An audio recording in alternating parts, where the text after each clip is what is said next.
आज इयत्ता 10वीचा निरोप समारंभ त्याच्याबद्दल मी माझे मनोमत व्यक्त करणार आहे.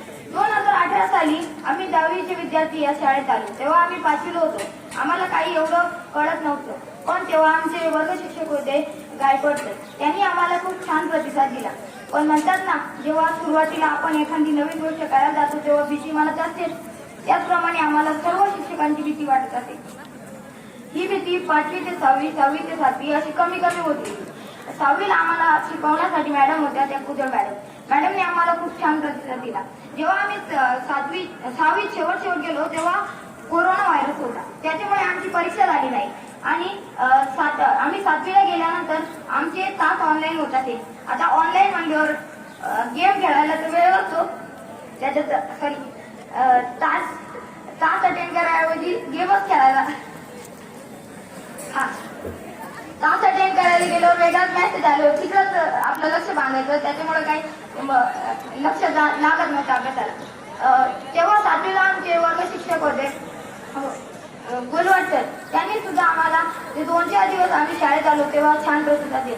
जेव्हा आम्ही 8वीला आलो आता वाटायला लागलं आता आपण मोठं झालो. 8वीला आल्यानंतर आमचे वर्ग शिक्षक होते रजपूत सर. त्याच्यानंतर आम्ही जेव्हा 9वी मध्ये गेलो ना, 9वी मध्ये आवाज येतो मला, आपण बोलतो आवाज.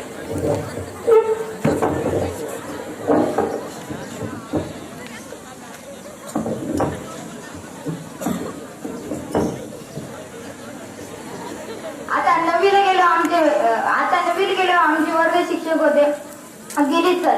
आता 9वीला गेलो आम्हाला कळलं की आता जो 60 मार्काचा पेपर होता आपला तो आता 80 मार्कात झालेला आहे आणि वरून 20 मार्काची कोंडी.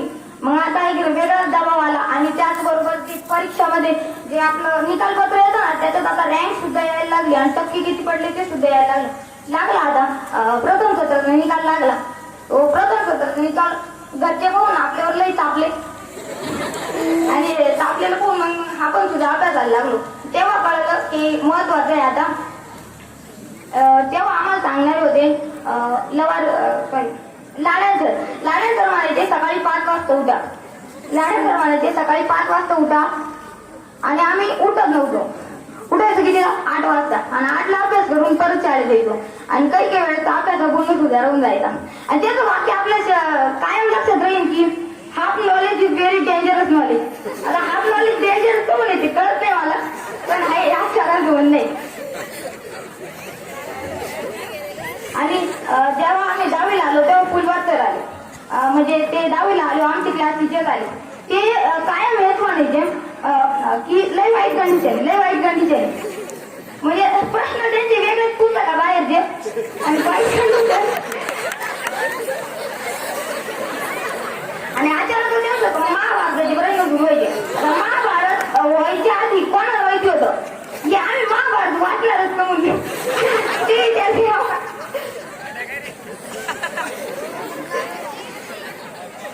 आणि असंच करत 10वीचे प्रथम सत्र सुद्धा संपून गेलं. आम्ही म्हणाले काय म्हणायचो 8-9 महिने वडील निवांत असेल करते निवांत वेळ लागेल आणि तसं करीत आता 5-6 दिवसावर आली परीक्षा.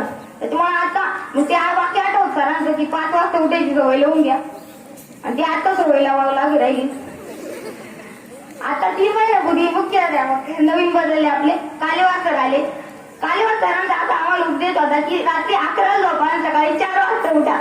म्हणजे 5ला उठलं होत नव्हतं, आता 4ला उठायचं.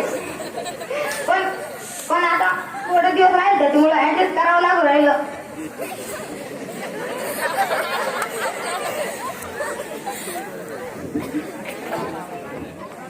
हा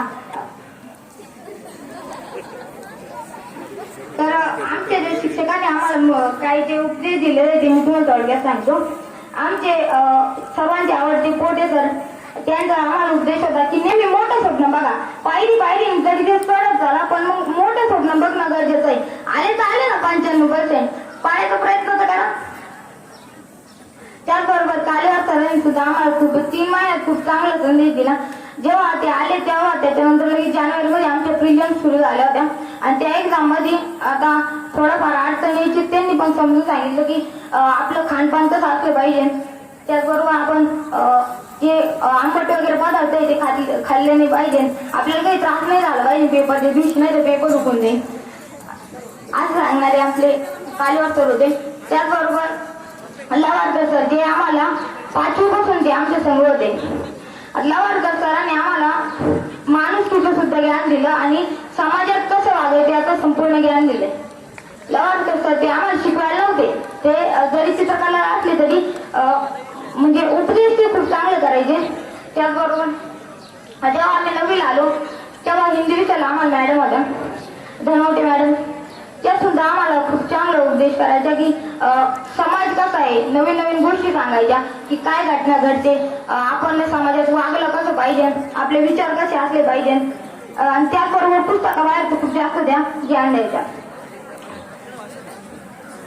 आणि